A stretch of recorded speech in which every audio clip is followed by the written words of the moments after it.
I am high energy in these lectures. Sure.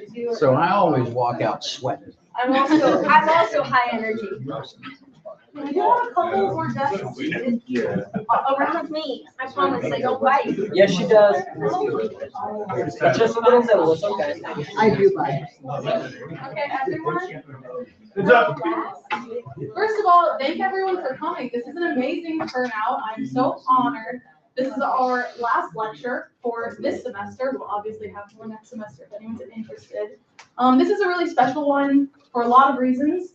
It is so special that I'm going to share the introduction with a few other people. I believe Dr. Rod has something to say, and then Madison will introduce. Okay. First of all, thank you all for coming. And a special thank you to those of you who are graduates who are coming back to hang with us, including some people I haven't seen in a few months. It's nice to have you here. I want to preface all the other business by congratulating Shelby DeMoss, Jacob Deaton, Nick Powell, and William Harper on passing their comprehensive exams. Stand up on behalf of everybody else.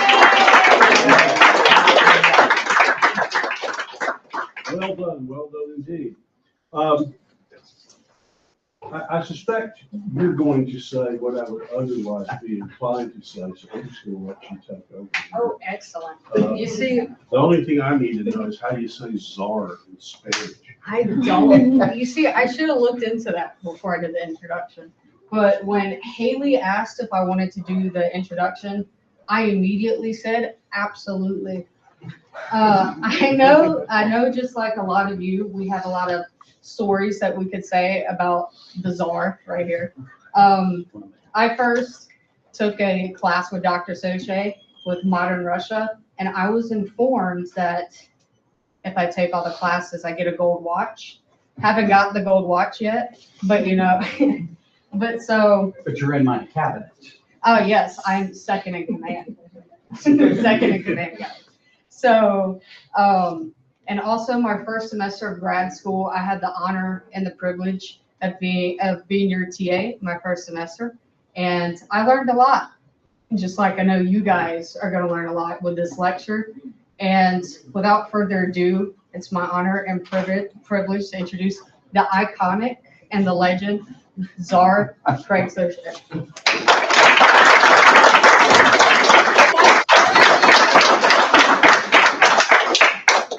Thank you very much. Thank you very much indeed. It's a pleasure to be with you tonight, this last night of the HIPS Society for the semester, particularly as we commemorate today. I don't know if you're aware, this is the 50th anniversary of the death of Francisco Franco. He is still dead. And, the one thing about him is he is the last of the fascist dictators from the mid-20th century. So I thought, you know, it's always good to celebrate the demise of fascism in some way. Indeed, as you all know, I'm hanging it up this semester, and my intention when I started thinking about this a few years ago was to, you know, make the university take action. So I thought that, you know, I would teach into my 70s or do something like walk over to this little cabinet right here and unplug every cord and every wire and throw this piece of shit symposium through this window. Some of you guys remember being here at 2 o'clock in the afternoon. We have the outline all set up, and I am ready to jump into what promises to be a dynamic and thrilling and penetrating and witty and charming lecture. And then the stamping goes out, and we gotta spend 5 minutes to set that up. So I thought I would force the university to, you know, send in the police or the white coats or the Gestapo. And by the way, fun fact, Gestapo is the German word for ice. So that will kind of give us a little bit to think about as we move into this. Anyway, sorry to throw a little cold water on fun and festivities, but my topic tonight is Holocaust denial. And it's not very cheerful, but it is important. And it's important right now, today, because like it or not, believe it or not, there are several historical parallels for our time with 1930s Germany. So Anyway, with all that in mind, before we dive headfirst into the swamp of Holocaust denial, we need to make one absolutely essential point. The Holocaust is one of the most exhaustively studied, one of the most laboriously scrutinized events in all of human history. Indeed, there are about 16,000 to 18,000 books cataloged at the Library of Congress that fall under the category in some way of the Holocaust. In other words, this has been meticulously documented by multitudinous and independent lines of evidence. And so before we dive into Holocaust now, I thought it was worthwhile that we just sort of consider the key points of evidence that exist. And this is going to be just a quick list, not a meaningful analysis. So the types of evidence begins with eyewitness testimony. This involves legal testimony and other accounts from eyewitnesses and survivors, and even perpetrators like Nazi officials, SS guards, camp commandants, Sonderkommando, high-ranking Nazi officials who spoke openly and quite frequently boastfully about mass genocide. So, for example, at the Nuremberg war crimes trial, several leading Nazi officials gave testimony directly to the genocide, including a couple names you might be familiar with, Hermann Goering for sure. And by the way, if you haven't seen Nuremberg, check it out. It's an absolutely brilliant movie. Rudolf Hirsch, who was one of the most infamous commandants at Auschwitz. And what's most notable about their testimony at Nuremberg is that none of them denied genocide. None of them denied mass murder. They simply tried to deflect their responsibility. In fact, in not one war crimes trial since the end of the Second World War has any perpetrator of any nationality ever said it did not happen. Frequently, they would say, I had no choice. They would say I was following orders. They say I was forced to do it. But nobody said it never happened. Other evidence includes photographs. So right from the beginning of the war, German officials, camera crews, photographers recorded military operations, the destruction of the enemy, which included graphic pictures of the atrocities, primarily in the ghettos, but also in the camps. Furthermore, Allied photographs of the liberation. There are aerial photos of people of the camps and people moving to the gas chambers. Third, the camps themselves. These are the concentration camps and the death camps and the slave labor camps, many of which still exist in varying degrees of their original structure. Fourth, something called inferential evidence, and this mainly refers to demographic analyses of German population or Jewish populations before the war and after the war. And fifth, let's get back to the list. Fifth, we got written documents. This is probably the most important evidence because the Germans were diligent and meticulous record keepers and note takers. And so the Germans, by the way, they used carbon paper in all of their documents so that there were, typically 2, 3, 4, sometimes 5 copies of each and every German document. So that even though the Germans went to enormous lengths at the end of the war to destroy all this written documentation, there remain millions of documents, things like letters and memos and blueprints of the crematorium, blueprints of gas chambers. There's bills, there's orders for Zyklon B gas. There's records of the Army High Command, there's records of the German Foreign Office, German Air Force, industrial concerns. There's lots of records by this guy, Heinrich Himmler, who was the head of the SS, and therefore the guy who oversaw the entire genocide. And again, things like the Wannsee Protocol, Einsatzgruppen reports, and so on and so on and so on.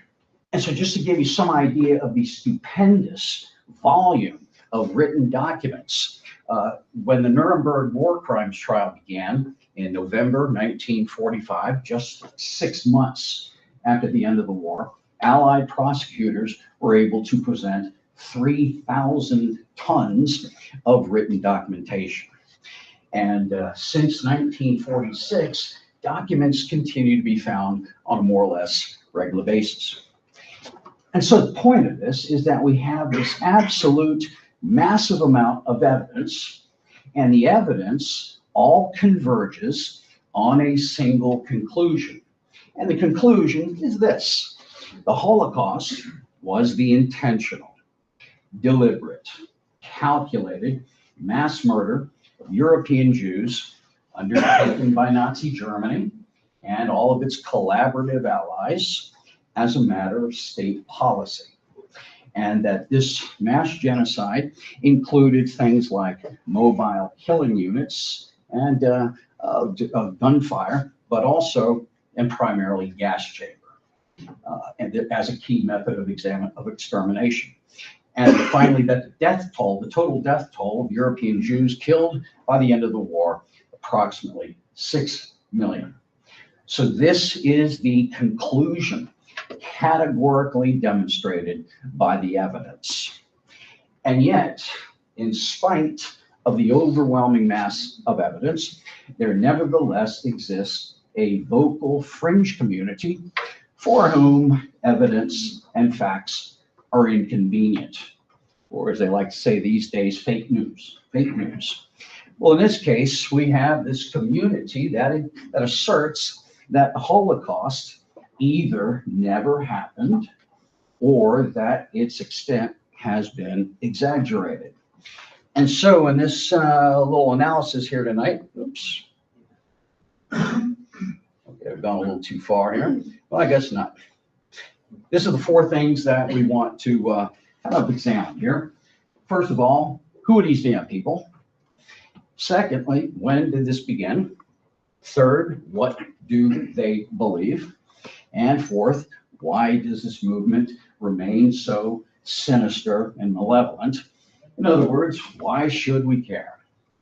All right, so first of all, dealing with who these people are, right off the bat, we should point out that they don't like to be called deniers. They prefer the term revisionists. And the reason that they prefer the term revisionist is because historical revision is a legitimate part of the historical method. And so bear with me for just a second. I want to elaborate on this point of the historical method. I know most of you already know all this, but going through this will be easy to explain the way that deniers do it. So the first thing is facts. Historians work on the basis of facts that are proven by empirical evidence, which means verifiable evidence. Secondly, analysis. This is to examine things like causes and results and connections and consequences, and it helps us to understand the nature of an event. And then thirdly, interpretation.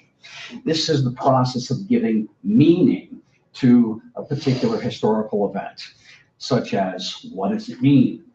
What do we learn from it? Well, this is the process, and this, I'll spit it out, it is typically very subjective. Interpretation is usually always very subjective. And so legitimate historical revisionism, this refers to the process of challenging accepted historical interpretations through the examination of new evidence or re-examination of existing evidence. And so it's a refinement of existing knowledge about a historical event. And so the reason I mention all this is that what Holocaust deniers do is to begin with the interpretation. They begin with a preconceived conclusion that the Holocaust did not occur or that its extent has been exaggerated. So they begin with the conclusion and they work backwards through the facts. They work to adapt the facts, to finesse the facts, to conform to their preconceived conclusion. But the problem, of course, that they confront is that the vast body of evidence does not conform to their preconceived conclusion. And so they tend to argue that there is a conspiracy to fabricate this vast body of evidence. And so it's essential to understand two things about Holocaust denial right off the bat. First of all, it's pseudo-history. And that means that this is going to involve the rewriting of history to conform to present purposes, whether those purposes are personal or political. And secondly, Holocaust denial is nothing more than a conspiracy theory. A conspiracy theory that is based on anti-Semitism. A conspiracy that is essentially 2,000 years old. And I would venture to bet that most of you are familiar with a lot of the standard claims and the accusations of anti-Semitism, kind of the anti-Semitic greatest hits, things like the Jews killed Jesus, or the Jews poisoned the wells during the Black Death, or they killed Christian children to use their blood for matzah bread at Passover. The idea that Jews control the world's gold and they control the world's media. They're creating financial panics, economic depressions. They're behind Marxism. They're behind the Bolshevik Revolution, and so on and so on. These are standard tropes and stereotypes of anti-Semitism. But probably no better example exists of this delusional conspiracy theory than a document, an infamous document, which is called the Protocols of the Learned Elders of Zion. This thing was published in 1903 in Russia, and it is a total 100% fabrication. But it is alleged, this is alleged to be a transcript of a meeting of international Jewish leaders in which they are supposedly plotting to take over the world. They're plotting world domination by taking over the world's economies, by taking over the world's media, by taking over political institutions. And even though this was exposed almost immediately as nothing more than a crude hoax, a crude forgery, lots of people bought into it. Hitler, for example. But most importantly, in the United States, the guy who bought into it, who had the most influence, is this guy, Henry Ford, an American automotive industrialist. Right after World War I, he read the protocols, and ultimately he became convinced that Jewish industrialists were behind the start of the war. And so in the early 20s, this guy, Henry Ford, published the protocols in his own newspaper called the Dearborn Independent, and this helped promote within the United States a very powerful belief that Jews were responsible for the war. More specifically, that there existed a conspiracy, a global conspiracy of Jews that sought to promote war as a money-making operation. Well, in case you're wondering why I'm emphasizing this business with Henry Ford, it's his publication and this conspiracy theory that begins to circulate. This is where the seeds of Holocaust denial in the United States begin. Indeed, as we're going to emphasize a little bit later, the United States is going to become the center of this movement. Well, here's where the seeds are planted. Indeed, if you remember your American history, the 1920s, this was a period of post-war hysteria and fear. So fear of the Bolsheviks, fear of radicals, fear of people who look different and who worship different. And so we get the rise of nativist and racist and anti-Catholic and anti-immigrant fear, so that anti-Semitism fit right in. In this environment, this witches group, anti-Semitism was just right along. And so Holocaust denial right off the bat, this is a conspiracy theory that is based on traditional, historical, anti-Semitic tropes and stereotypes. Second consideration that we want to take a look at is, how did this movement emerge? When and how did this movement get started? Well, it actually began during the war itself, during World War II itself. And the first deniers, no big surprise, the Nazis. Indeed, throughout the war, the Nazis employed lots of euphemisms to obscure what they were really up to. Words like action, words like operation, maybe most famous, resettlement, which was a euphemism for shipping Jews out to the camps. Well, more importantly, 1945, as it became increasingly clear to the Nazi leadership that the war indeed was lost, Heinrich Himmler ordered Nazi camp commandants to start destroying evidence, to destroy records, to destroy gas chambers, to destroy the crematoria, and to exhume and cremate the corpses of hundreds and thousands of victims. And he was also adamantly insistent that no Jewish prisoners be allowed to survive. Indeed, he correctly assumed that as eyewitnesses, they would certainly testify regarding their experiences. And so again, not surprisingly, the first deniers of genocide are the perpetrators themselves. Now, in the big broader picture, this movement really begins late 40s in France. And the first guy who was fairly notable in the movement, the first significant figure, is a guy named Paul Rassinier. And we mention this guy not only because he was the first notable figure, but because what he does, what he says, is really going to be a fairly typical example of how deniers reach and preach certain conclusions. And so this guy's French. He's a French socialist. And during the war, he was held as a political prisoner in the German concentration camp of Buchenwald.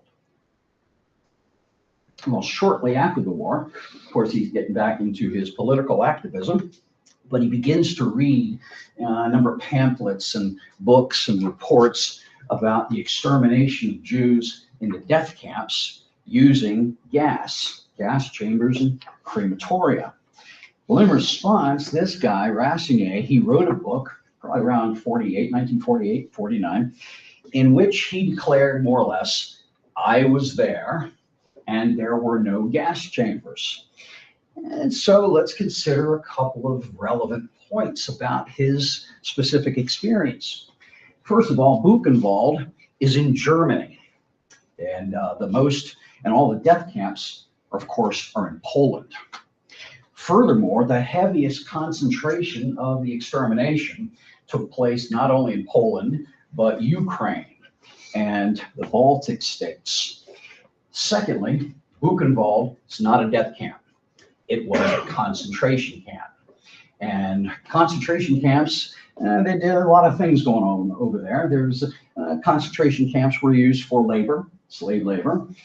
Concentration camps were used for holding hostages and holding POWs, holding political prisoners, but it was not used exclusively or primarily for murder. And so Rassinier, what he is doing here, he's using his own experience as the basis for denying the existence of gas chambers at all the other camps, and for denying the extermination at all other camps. All right, well, in addition to this guy, Rassinier, there were multiple other French purveyors of Holocaust deniers who will crank out numerous and obnoxious pamphlets and books and records in the 1950s. But the movement really begins to take off right here in the United States in the late 1960s, early 1970s. So at the forefront of this movement are American writers. And I'm going to summarize their arguments in just a few moments, but what I want to do is just simply show you a list of a number of pictures of some of the more notable of these guys and give you the title of their most notable writings, because that will certainly give you a pretty good idea of their positions. And so the first guy is Harry Elmer Barnes. This guy was an American history professor at Columbia, and he's going to be the only history professor in this short list here. He was generally respected in the 30s and 40s in his career, but that began to change in the late 60s when he began turning to Holocaust denial. He wrote several pamphlets, and the most famous was called Revisionism and Brainwashing.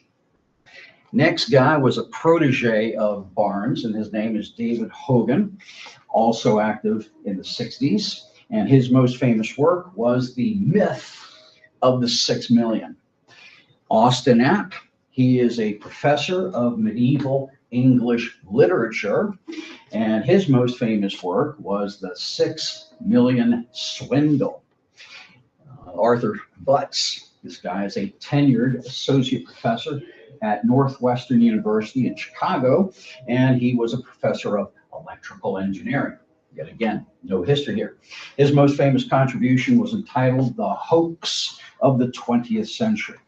And we'll mention just one more guy, the most famous or infamous, and certainly the most well-known of all these deniers, David Irving.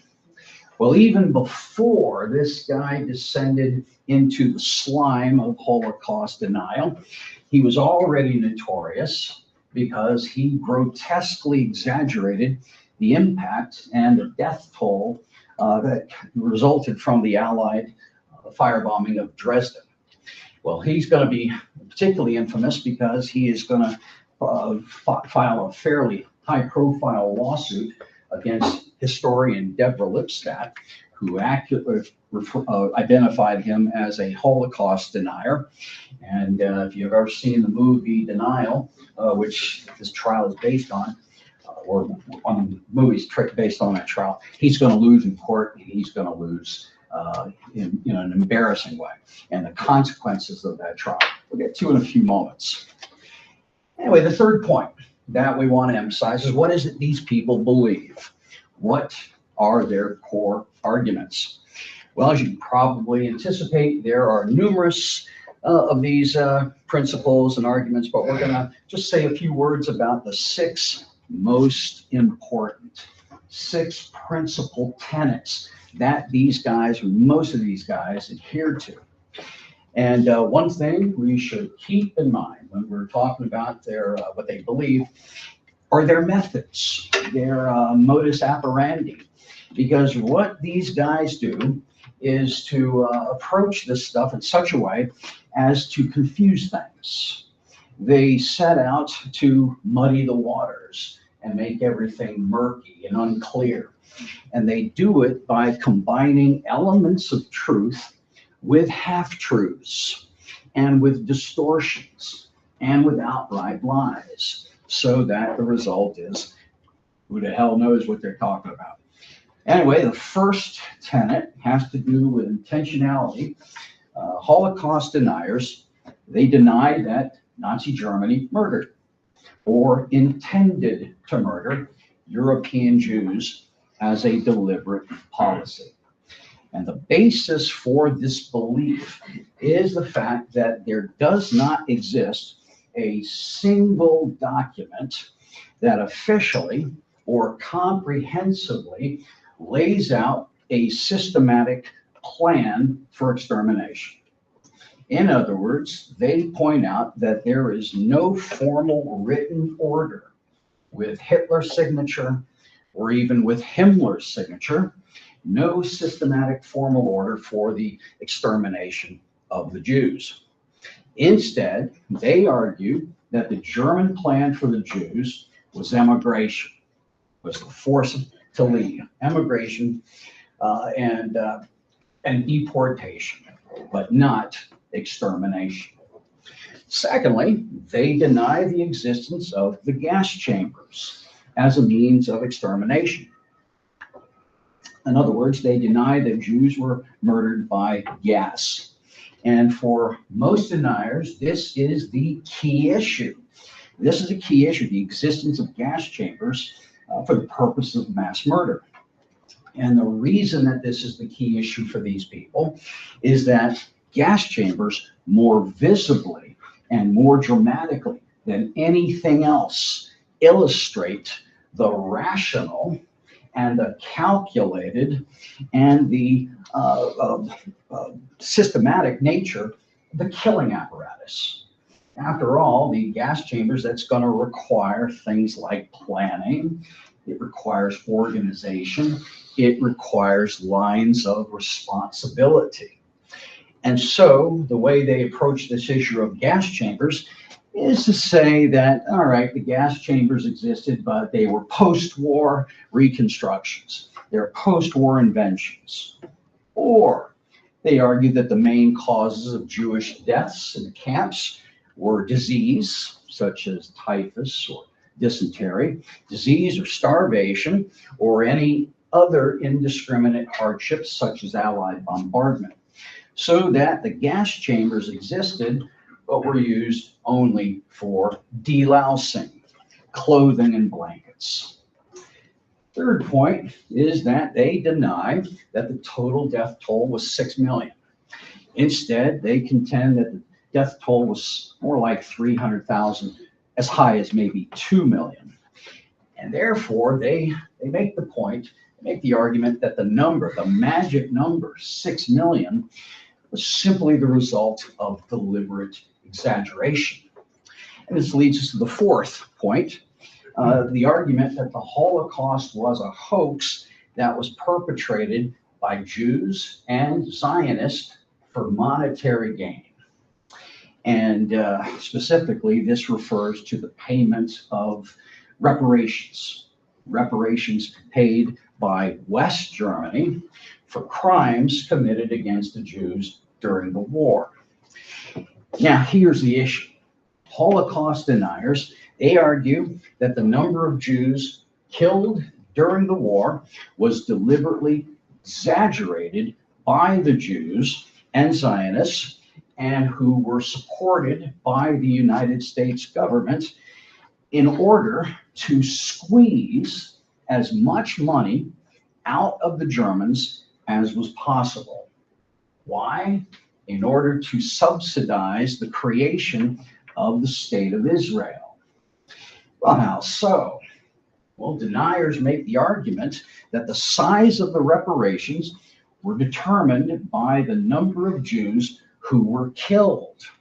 And this gives the Jews incentive to inflate those numbers. The problem with that is that that is factually incorrect. In fact, the size of the reparations were determined by not by the number of Jews killed, but by the number of Jews who survived and whose costs of being resettled elsewhere, primarily Israel, had to be paid. And so, as a number of historians have pointed out, if the Holocaust was truly a hoax designed by Zionists to obtain sums of money for the creation of Israel, then certainly they would have inflated the number of people who survived and not those who were murdered. Fifth point. Fifth commandment here is that they maintain that the majority of Jews who did in fact disappear and were never ever accounted for, those Jews disappeared in territories controlled by the Soviet Union and not by Germany. And finally, six, they claim that the majority of Jews who were actually killed by the Germans really needed it. They deserved it. We're talking criminals, subversives, and partisans, spies. Well, these are the six main ones. Let me assure you there are plenty of others. But for our purposes right now, closely related questions, now that we know what they believed, is why?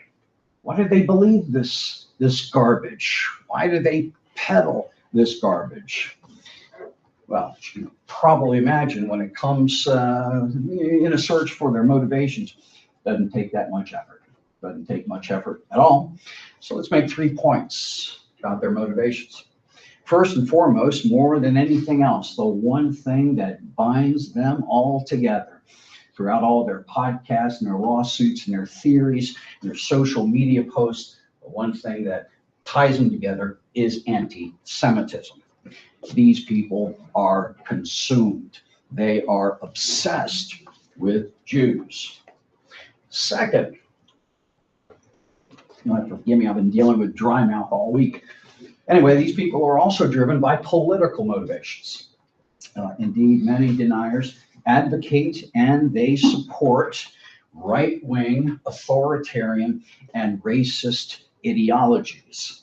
So that, for example, many of these people hope to resurrect National Socialism as a legitimate political movement.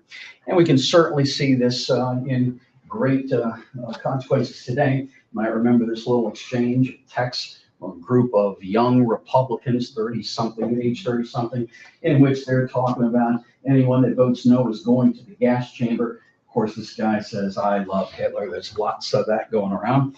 And of course, their hero is this guy, Nick Fuentes, who's got the ear of people like Tucker Carlson and Mr. Trump.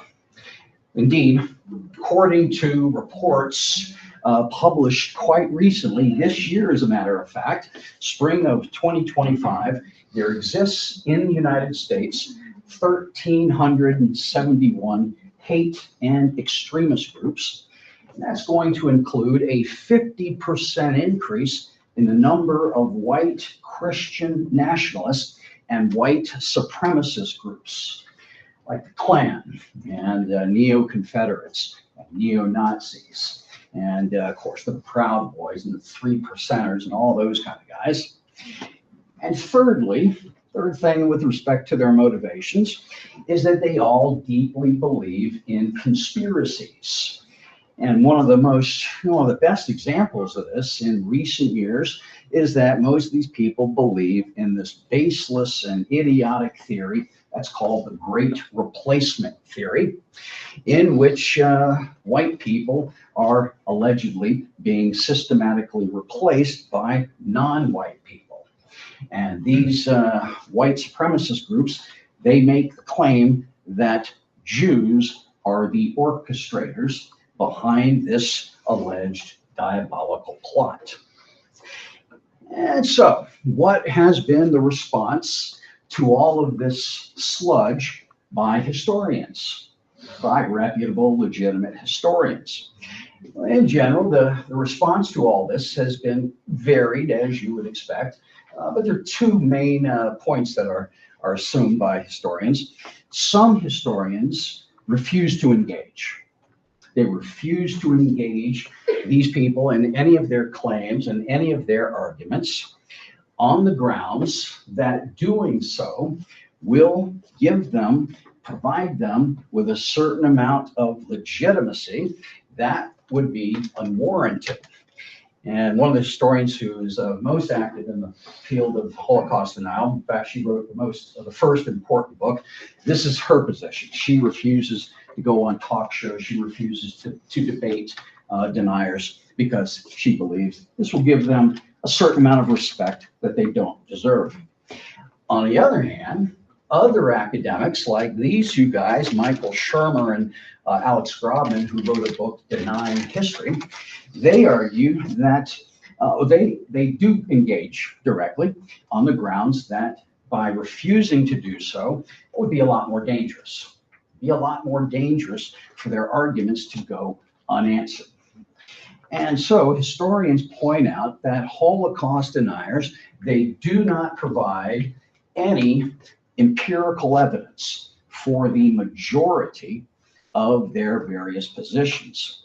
And they argue that deniers dismiss and disregard and ignore any documentary evidence that contradicts their claims.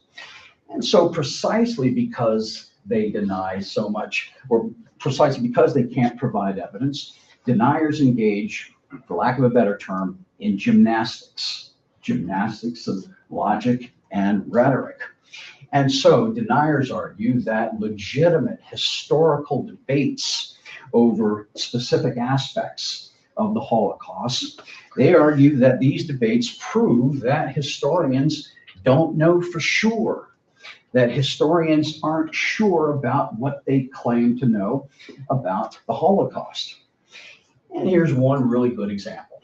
Literally, since the end of the war, historians have asked the question, they've debated, whether or not the Nazis and Hitler intended to exterminate Jews from the very beginning.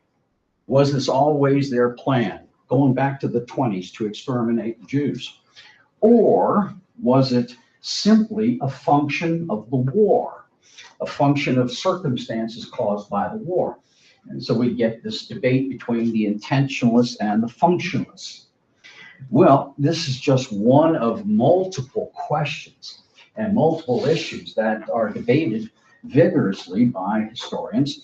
So they debate things like, why didn't the Jews resist? Or why didn't they resist more? Why didn't the Allies do anything to help? Why didn't the churches do anything to help? What did regular German civilians know or not know, or when they know? These are the types of questions that historians debate on a regular basis. And so there's plenty of that debate. But what historians don't debate is the fact of the Holocaust. Historians debate not whether it happened, but how it happened. Nevertheless, deniers argue that these types of debates show that historians don't know for sure. Well, beyond that, beyond these sort of debates, there are numerous and sort of baffling examples of this denial gymnastics.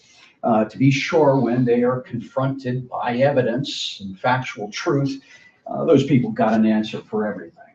So just a couple of quick examples.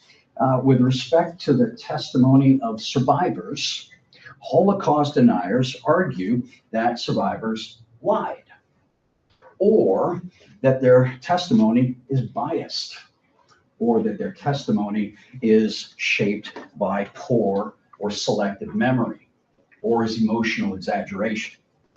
In a similar way, with respect to testimony on the part of perpetrators, they argue that the testimony of perpetrators was the result of coercion, or that they were tortured, or that their families were threatened. They argue that written documents were falsified. They argue that photographs were doctored, films were doctored, recorded speeches were doctored. And here's another example of this sort of denial gymnastics. When they find errors made by historians or scholars, and we do make mistakes sometimes, when deniers find errors, they assert that all historians' conclusions are therefore flawed.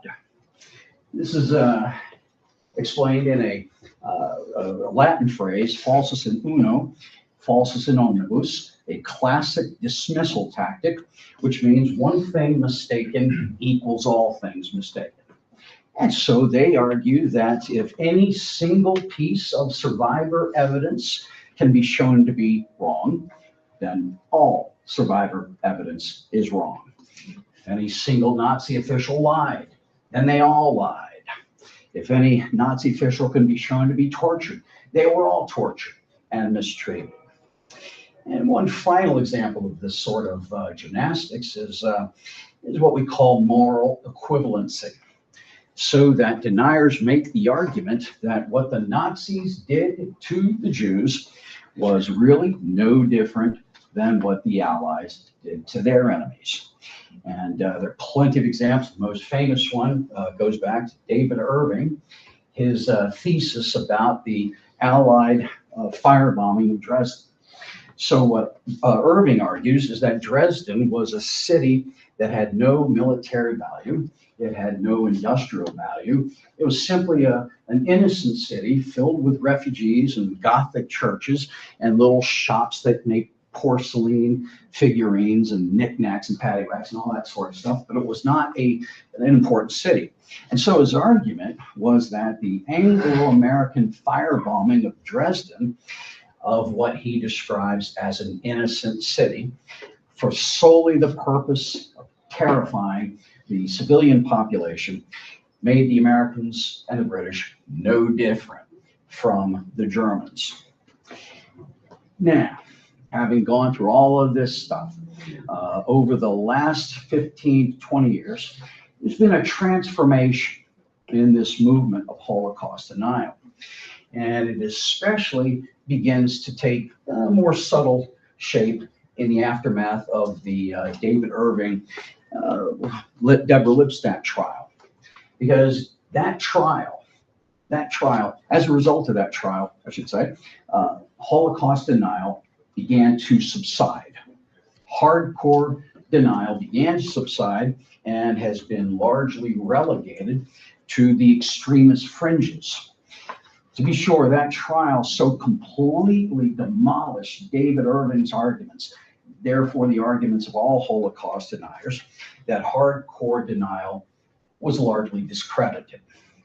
And so what has emerged now, and which has become stronger and just as serious a threat, is something that's being called Holocaust distortion. And probably the best way to describe it is to once again turn to Deborah Lipstadt, who made the distinction between hardcore and softcore denial. So that hardcore denial is the stuff we've been talking about.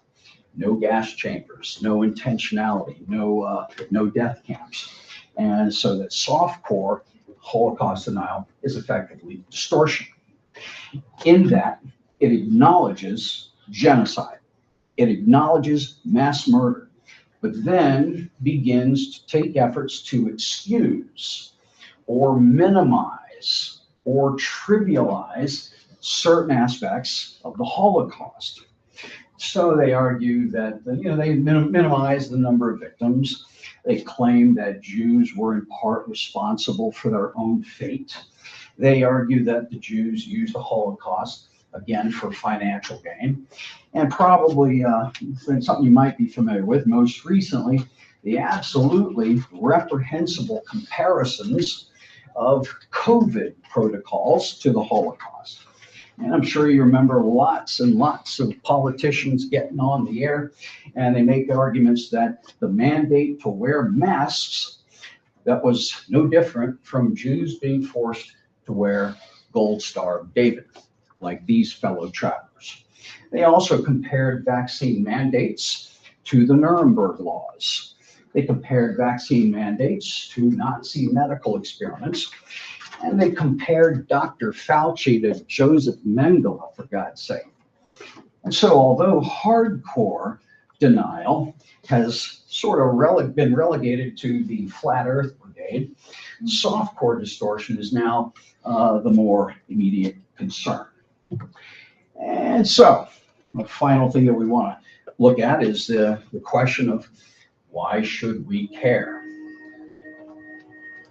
Well, at first glance, it appears that they are sending us a message. Holocaust deniers, it looks like they're sending a message, the message we all recognize. They're saying, hello, I have shit for brains. Indeed, we think of these guys as crackpots, and we think that the next thing they're going to tell us is that the earth is flat, or that the earth is regularly visited by aliens, or more importantly, that they just saw Elvis Presley drinking a pina colada at Trader Vic's, and his hair was perfect. Anyway, the truth is these people are not crazy and they're not stupid, or at least many of them are not stupid. Many have advanced academic degrees, and many of them actually possess a authoritative command on many facts and details of the Holocaust. So again, why should we care? Well, let me sort of emphasize two broad reasons why we should still be concerned about all of this stuff. First of all, the movement is dangerous because these people try to rewrite history. They try to rewrite history to justify and to rationalize their racial and political ideology. And they play this game very well. So that in the late 70s, they assumed the term revisionist beginning in the 70s, because they believe that by cloaking themselves in the language and the terminology of serious scholarship, they believe that this will confer on them academic legitimacy and academic respectability. And so in the late 70s, they established something called the Institute for Historical Review, which sounds a lot like a legitimate academic institution. Around the same time, they established something called the Journal of Historical Review. Sounds a lot like a legitimate academic journal. They held regular conferences so that we got guys, racists and neo-Nazis and anti-Semites like our local guy, David Duke. A lot of these guys, they cleaned up. They put their hoods in a closet. They put on a suit and tie. They put a little styling mousse in their hair, and they began to pretend like they were serious, legitimate historians. Well, the disturbing fact of life is that for a period in the 80s and the 90s, these guys were actually quite successful in becoming more and more visible and in getting their message out. And so a lot of the things that they would do were go on TV talk shows like Montel Williams. They would put advertisements in college student newspapers. And this will sound real familiar. They would show up on college campuses to debate college students. So these guys were Charlie Kirk before Charlie Kirk was Charlie Kirk. Anyway, whatever their end game, their efforts represented a serious assault on all history. Indeed, after all, if people can be convinced that the Holocaust didn't happen or was exaggerated, then people can also be convinced, just as another example, that slavery was a hoax. That slavery was a hoax perpetrated by African Americans to get things like reparations or affirmative action. And so, as a couple of historians have argued, once we allow the distortion of one segment of history without making an appropriate response, then we inevitably run the risk of enabling the distortion of other historical events. And make no mistake, in our state, in our country, at this moment, education is not only grotesquely underfunded, it is grotesquely undervalued. And so we need to be aware of certain recent developments in education that will make it easier for Holocaust distortion to spread and to infiltrate public discourse even more. So three key developments related to education. First has to do with Holocaust education itself. Over the last 7 or 8 years, there have been numerous studies, the most important ones being 2018, but also 2022, 24, that demonstrate how appallingly little most Americans know the basic facts of the Holocaust. And this is particularly the case among millennials, among young Americans. And so, for example, just 2 quick examples of the findings. The reports revealed that approximately 1/3 of all Americans in general, but 41% of all young people, millennials, believe that the number of Jews killed was, quote, substantially less than 6 million. They put it around 2 million. And another important finding blew my mind when I read it. The report also revealed that 41% of all Americans in general and 66% of millennials, 2/3, have no idea what Auschwitz was. Well, obviously, this clearly reflects the need for some much more rigorous Holocaust education. But beyond that, these results should alarm us because it is ignorance of the Holocaust that creates the most effective fertile ground for denial and distortion to flourish. Second factor, closely related, involves the increasing rate at which survivors are dying. Because for decades, the personal testimony of people who were there was always the best counterpoint for Holocaust denial. However, as they increasingly pass away, that effectively means that the Holocaust will become even more and more consigned to the past, and specifically the distant past, like the pyramids and the Roman Republic and the Black Death and all that. And therefore, the Holocaust will be in danger again of being even more susceptible to manipulation and distortion. And a third factor helping Holocaust denial move more into the mainstream has to do with the impact of social media. Over the last 15 to 20 years, it's been social media platforms like TikTok and Facebook and Twitter.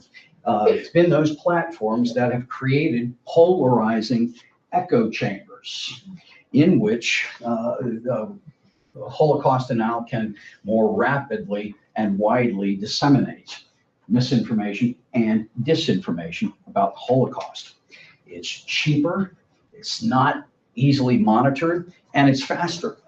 So that conspiracy theories or the big lie, whatever the big lie happens to be, can span the globe instantaneously. Kind of reminds us of the famous Mark Twain comment, which I just love. A lie can travel halfway around the world while the truth is still putting on its shoes. And so now, in addition to inadequate education, there is a second development, and this will be the last one I'm going to focus on. Another development that should give us plenty of reason to be concerned is that there has been a dramatic increase since 2016 in the number of anti-Semitic incidents throughout the country in each and every state. So just to give you some idea, according to reports by the FBI and the Anti-Defamation League, through 2016, there were a total of 1,267 incidents. In 2017, that jumped up to almost 2,000, an increase of 57%. Now, from 2018 to 2022, the increase was steady, but over the last 2 years, oh my God, in 2023, there was something like 8,900 incidents, and 2024, last year, an election year, it goes up to 9,300. And so what kind of incidents? Well, you're probably familiar with this. Lots of vandalism at schools where swastikas are being painted on school property.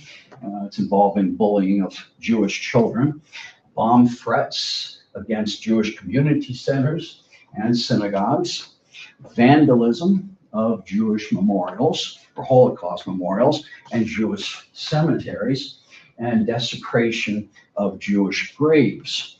And right here, even right here in South Louisiana, in Mandeville, the North Shore Jewish Congregation in September of 2018 got that, an anti-Semitic hate crime that involves spray painting of neo-Nazi signs, and you got 2 swastikas.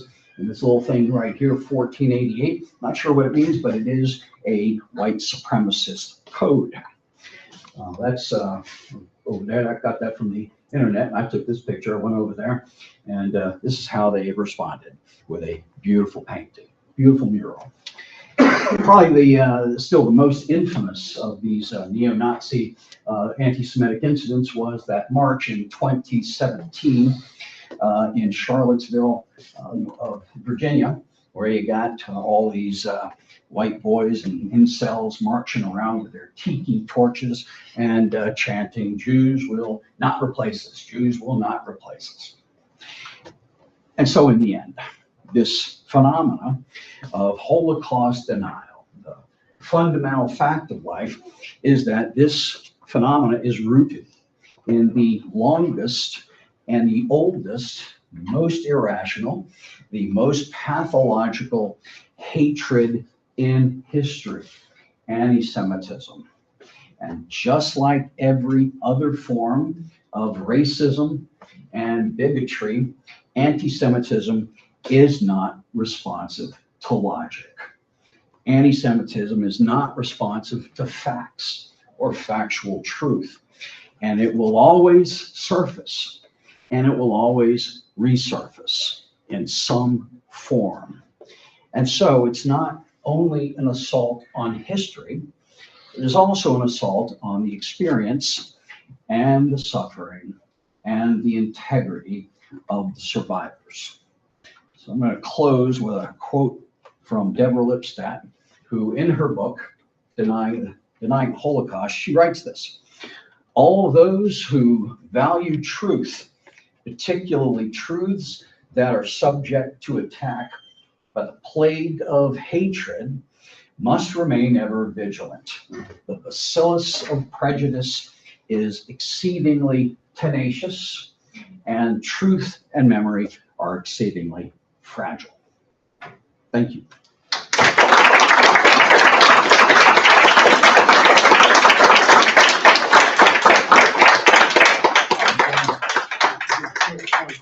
ADH stands for Heil Hitler, because H is the H. Yeah, I remember seeing something, I knew it was something related to And then the 14 is the 14 words by David Evanlane, I think it is. He was a very famous white supremacist. Yeah. He wrote a bunch of stuff in prison, and he was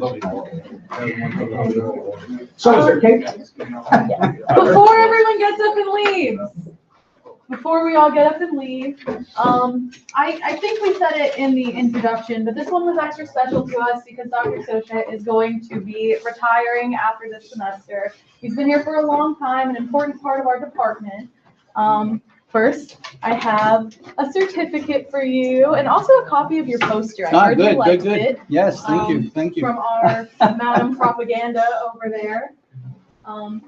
Looks like Dr. When you finish.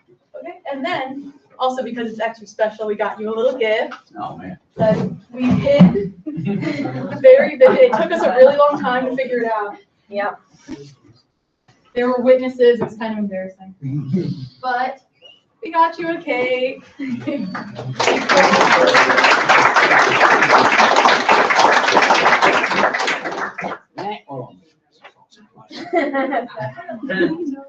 But we have cake. Yeah. Everybody. Let's have a party. Love you. Oh. One other thing, I'll get you that. He's so handsome, is that? I would have worn a black shirt tonight if I'd known that Dr. Saucier was going to do so. Many of you may know, many of you may have participated in the fact that we frequently are confused. And it's been a very convenient thing for me because anytime I get caught out on something, I say, no, I associate. That wasn't me. So I'm not only losing my colleague, I'm losing my doppelganger. And one of my best friends. Absolutely. And a Beatles fanatic like myself. I'm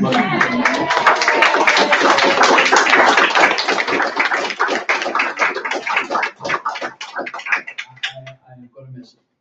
28 years here I've been, and I'm going to miss Bayer at all, believe it or not. But man, I'm going to miss this department and some of the greatest colleagues guy could ever have. And so many of you guys sitting in my classes, you're fantastic. I love you all. Thank you so much.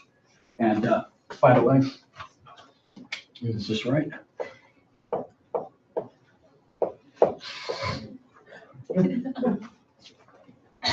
This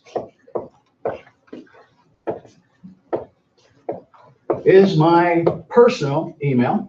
Stay in touch. My wife and I are going to be in the south of Spain for a while. Ultimately, we're going to move to Valencia.